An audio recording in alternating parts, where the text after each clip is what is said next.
Bonjour Couleur TV, merci de me donner l'occasion de me présenter au grand public.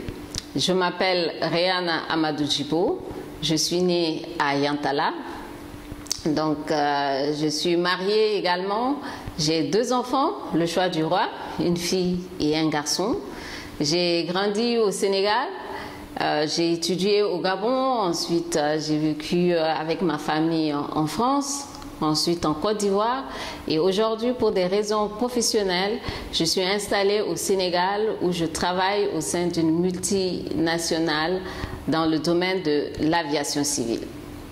J'ai intégré le mouvement patriotique nigérien, le MPN Kishinkasa, depuis sa création en 2015 par son leader, le camarade président national Ibrahim Yacoubou. Au sein de ce parti, j'ai effectivement un parcours. J'ai commencé au secrétariat à la communication. Ensuite, après mon expatriation au Sénégal, j'ai été au secrétariat aux relations internationales. Et en 2020, le camarade président national Ibrahim Yacoubou m'a fait confiance et j'ai travaillé au sein de sa direction nationale de campagne en tant que 2e adjointe directrice, bien sûr, de campagne. Cela m'a beaucoup honorée. Nous avons travaillé, parcouru toutes les régions du Niger pour défendre les couleurs de notre parti et partager nos valeurs, vendre bien sûr aux citoyens le programme de notre parti. Aujourd'hui, depuis 2021, je suis directrice des programmes et projets au sein du cabinet du camarade président national Ibrahim Yacoubou. Aujourd'hui, les camarades du parti m'ont choisi pour défendre les couleurs du parti. Je me présente comme candidate aux législatives partielles de la diaspora sous la bannière du MPN Kishinkasa. Les valeurs du parti, écoutez, le MPN Kishinkasa est un parti de gauche progressiste, un parti qui s'identifie aux valeurs panafricaines. Et également, pour nous, il est important de restaurer la vertu dans la gestion de l'État. Il est également important de faire la promotion de l'intérêt général.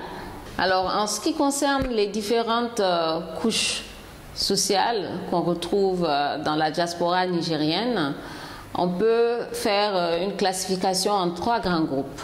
D'abord, nous avons les commerçants, que nous appelons communément les exodants, qui quittent leur pays parce qu'ils ont besoin d'avoir une activité lucrative.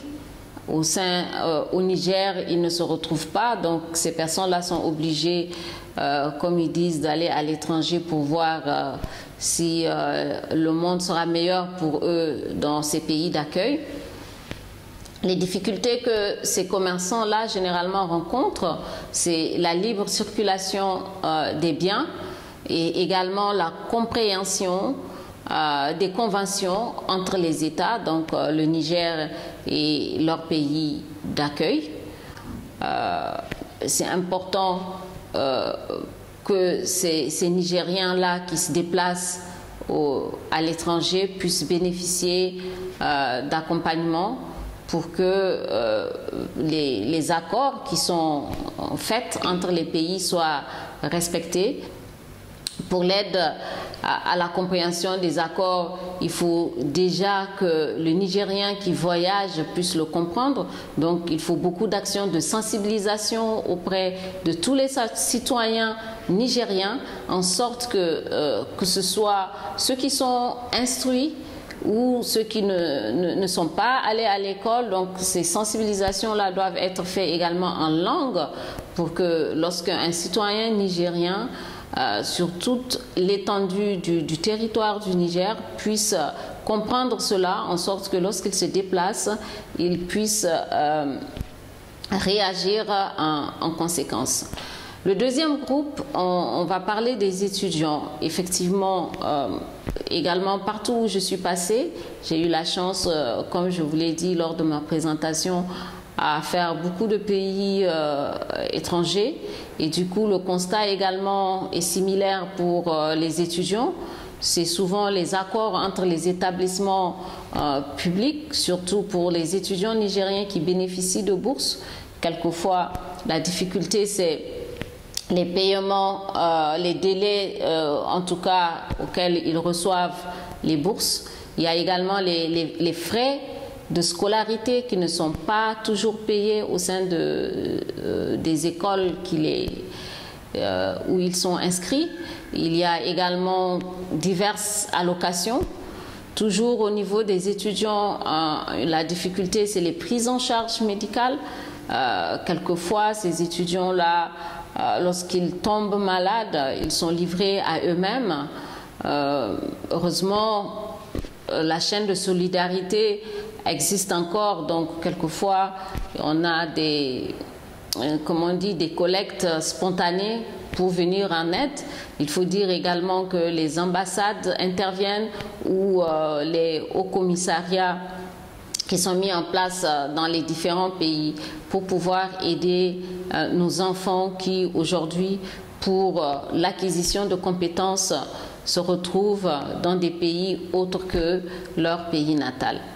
Enfin, le troisième groupe, les fonctionnaires, les professionnels, où effectivement on peut décompter les fonctionnaires, mais également d'autres professionnels qui travaillent, qui soit ils ont terminé d'étudier, ils se sont installés, ou juste ils sont dans des multinationales et ils sont installés dans ces pays-là. La difficulté également, c'est quelquefois les déclarations diverses. Qui parle de professionnels parle de compétences. Donc, au bout d'un moment, soit on est à la retraite, donc il faut pouvoir, par rapport à la pension ou la retraite, pouvoir toucher sa retraite. C'est important que la Caisse du Niger puisse être en interface avec les caisses de ces pays-là où ils ont travaillé toute leur vie, puisque la pension est un mérite. Ce n'est pas c'est vrai que c'est un système solidaire, mais c'est un droit parce qu'on l'a gagné à force de longues années et rudes années de travail. Il y a également le retour qu'il faut préparer, que ce soit à la retraite ou lorsque tout simplement on décide de retourner au pays pour pouvoir se réinstaller. Ce n'est pas exclu. À ce moment-là, il faudrait que ces personnes-là puissent préparer le retour à la maison, et l'État, le gouvernement du Niger devrait pouvoir les accompagner en sorte que s'ils ont des projets d'investissement ou en tout cas des projets d'acquisition d'habitat, que l'État puisse être un moteur pour que les Nigériens qui rentrent ne se sentent pas perdus, que la réinsertion au Niger puisse être facile, bien vécue, et que toute la famille soit retrouvée dans les meilleures conditions. Que faire pour défendre les intérêts de la diaspora nigérienne? Alors, ça revient à répondre à la question du rôle justement des députés à l'Assemblée nationale, qui est de trois ordres. Premièrement, il s'agit effectivement de travailler au sein de l'Assemblée nationale pour légiférer sur les différents textes de loi. Ensuite, il y a également le travail de contrôle du gouvernement, de ce que fait le gouvernement, en sorte qu'il puisse tirer la sonnette d'alarme, réfléchir aux difficultés dans la mise en œuvre de certaines décisions pour pouvoir influencer l'État, le gouvernement à travailler tel que les engagements ont été pris à travers la déclaration de politique générale du Premier ministre. Ensuite, un troisième point, il y a les actions qu'un député national se fixe en sorte d'impacter sur la vie des citoyens, sur la vie des populations que ce dernier représente. C'est pour cela que si je suis élu député à l'Assemblée nationale du Niger, si nous prenons par exemple le cas de la situation des étudiants, la difficulté des délais de réception des bourses par les étudiants, effectivement, nous pourrions influencer les gouvernements pour comprendre, pour les aider à mener la réflexion, comprendre où est la difficulté, en sorte que la mise à disposition de ces bourses-là soit effective et dans les délais, en tout cas, en sorte que les étudiants ne soient pas dans le besoin et de manière répétitive. Donc, voilà quelles sont des actions possibles que je mènerai. Également, on peut prendre au niveau des populations qui s'expatrient pour aller faire du commerce. Nous pourrions également travailler en sorte de mettre en place des mécanismes qui leur permettent d'être avertis. Donc nous avons parlé de la sensibilisation, et cette sensibilisation-là est vraiment très importante. Aujourd'hui au Niger, la communication ne devrait pas se limiter, la formation ne doit pas se limiter en langue française.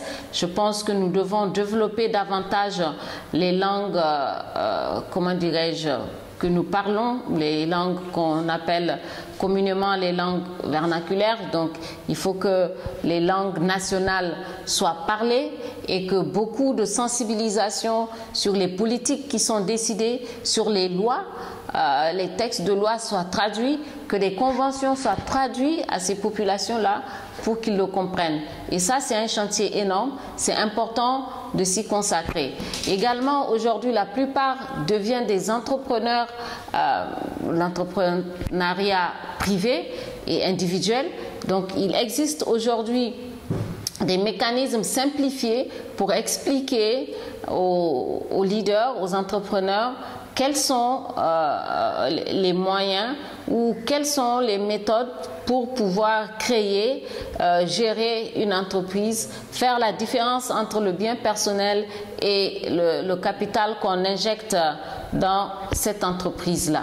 En ce qui concerne les fonctionnaires internationaux, également en tant que député national, des propositions de loi peuvent être soumises à l'Assemblée nationale, en sorte qu'on puisse, par exemple, décider de travailler avec ces pays d'accueil-là pour que les pensions soient reversées au Niger et que quelqu'un qui travaillerait à l'étranger puisse bénéficier de sa pension au Niger. Lorsque cela est décidé également, il faut suivre au niveau des actions du gouvernement pour vérifier la mise en œuvre effective de toutes ces décisions qui vont être prises au niveau gouvernemental pour que, in fine, on puisse satisfaire et que les populations, lorsqu'ils rentrent chez eux, ne se ressentent pas délaissés. Que faire pour défendre les intérêts de la diaspora? Cette question nous ramène à répondre au rôle. Quel est le rôle du député national? Le député national agit sur deux plans, au sein de l'Assemblée nationale et également au sein de sa circonscription. Au sein de l'Assemblée nationale, sa portée est de deux ordres. Il participe à la lecture, en tout cas pour les textes législatifs, et également le contrôle des actions de l'État.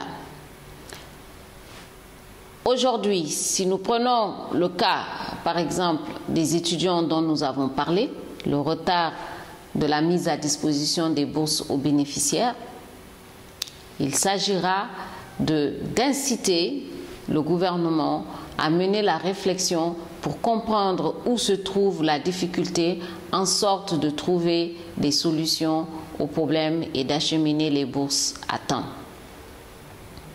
Si nous prenons également l'exemple des commerçants, nous avons parlé de la méconnaissance ou de la non-compréhension des conventions entre États.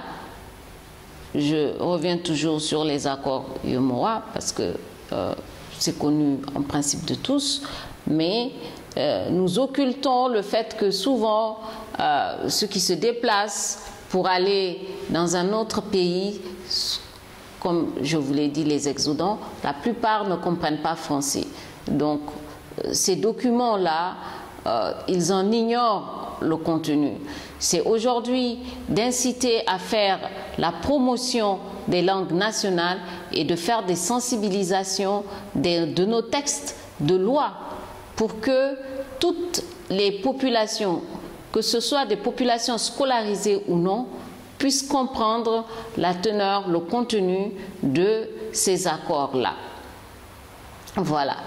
Et pour la troisième couche dont nous avons parlé, les professionnels, ce qui est important aujourd'hui, c'est soit inciter le gouvernement à leur garantir un toit ou passer par des propositions de loi qui permettraient d'accorder, de faciliter l'accès au financement pour que nos compatriotes qui vivent à l'étranger, une fois qu'ils décident de rentrer au Niger, puissent avoir des facilités d'accès au financement pour qu'ils puissent initier un projet, ou en tout cas, lorsque la personne a une idée entrepreneuriale, qu'elle puisse la réaliser. Et généralement, qu'est-ce qui est difficile? C'est les finances. Donc, on peut, à travers la masse d'argent, par exemple, que la diaspora envoie, mettre en place un projet comme ça d'investissement que l'État soutiendrait. Donc, c'est les deux points importants pour quelqu'un qui décide de rentrer à la maison. C'est l'accès à l'habitat, c'est-à-dire avoir un toit. Et ensuite, si j'ai un projet, je voudrais avoir les garanties que quand je rentre chez moi, je serai accompagnée. Quelle est ma motivation? Eh bien, vous savez que je suis un produit de la diaspora. Et c'est pour cela que je suis convaincue que la diaspora peut participer, peut influencer à un classement inédit du Niger. Le projet que je voudrais porter, c'est sur 3 volets. D'abord, le plan politique. Pourquoi le plan politique? C'est important que chaque député de l'Assemblée nationale du Niger ait dans sa vision à convaincre l'ensemble des citoyens que nous devons tous œuvrer pour le développement de notre pays. Et cela ne peut se faire que si, entre partis politiques au pouvoir et partis politiques de l'opposition, nous acceptons de faire des concessions et de travailler main dans la main pour construire le Niger. Il ne s'agit pas de diviser le Niger parce que nous ne sommes pas du même bord politique. Le deuxième volet, c'est le volet économique. Je vous ai parlé tout à l'heure de l'exemple de tout cet argent que les compatriotes installés à l'étranger envoient à leurs familles et qui représente une masse considérable d'argent qui ne profite qu'aux multinationales de transfert d'argent. L'État du Niger peut en profiter pour créer un fonds d'investissement et financer l'habitat des Nigériens de la diaspora qui souhaitent acquérir un toit. Ce fonds d'investissement, s'il est bien placé dans les marchés financiers, peut générer des revenus qui viendront renforcer le secteur du bâtiment ou créer des emplois dans ce secteur-là. La promotion socio-culturelle, donc la culture nigérienne peut également voyager à travers la mise en place de réseaux. Ce réseau peut être des réseaux professionnels, que ce soit des artisans ou des professionnels de métier. 5, 6, 7, 8. Le constat est général. Effectivement, aujourd'hui, lorsqu'on parle politique, les Nigériens sont effrayés, ce qui est tout à fait normal. À plusieurs reprises, nous avons droit à des témoignages de oui, on ne veut plus faire confiance aux politiques et du coup, on préfère s'abstenir. J'invite mes compatriotes à s'impliquer davantage. Alors, naturellement, il faut aussi avoir un regard sur les trois plans, le plan politique, économique et social. Sur le plan social, c'est sûr que les Nigériens sont champions. Aujourd'hui, personne ne peut dire le contraire de ce qui suit. Les Nigériens qui sont installés à l'étranger pour, en tout cas, je vais dire, 80% de leurs efforts sont retournés au pays pour aider ou bien pour eux-mêmes préparer leur retour au pays. Sur le plan économique, du coup, ça veut dire également que les Nigériens sont impliqués lorsqu'ils sont à l'étranger pour se développer au Niger. Mais c'est vrai que quand même on a de plus en plus des Nigériens qui choisissent de s'installer définitivement à l'étranger. C'est un choix. Sur le plan politique, c'est plus criard parce que les derniers enrôlements de la diaspora, il y a eu un très faible taux dans beaucoup de pays. Pour les femmes qui sont mariées, l'influence du mari qui fait que les femmes, la majorité des femmes ne sont pas enrôlées. Quand je prends le cas du Sénégal par exemple, sur 3000 enrôlés, on a à peine un sixième qui sont des femmes. Donc le taux est très faible. Mais si nous voulons changer les choses, nous ne pouvons pas ne rien faire. Et c'est pour cela que j'invite tous les Nigériens, qu'ils soient au Niger ou installés à l'étranger, de s'impliquer à la gestion du Niger. Le premier message que je donne à tous les Nigériens de la diaspora, c'est de sortir massivement, participer au scrutin du 18 juin 2023. Et bien sûr, c'est d'accorder votre confiance au mouvement patriotique nigérien, le MPN Kishinkasa. Voter le MPN Kishinkasa, c'est voter Rayana Amadou Jipo. La diaspora nigérienne unie, un levier de développement du Niger.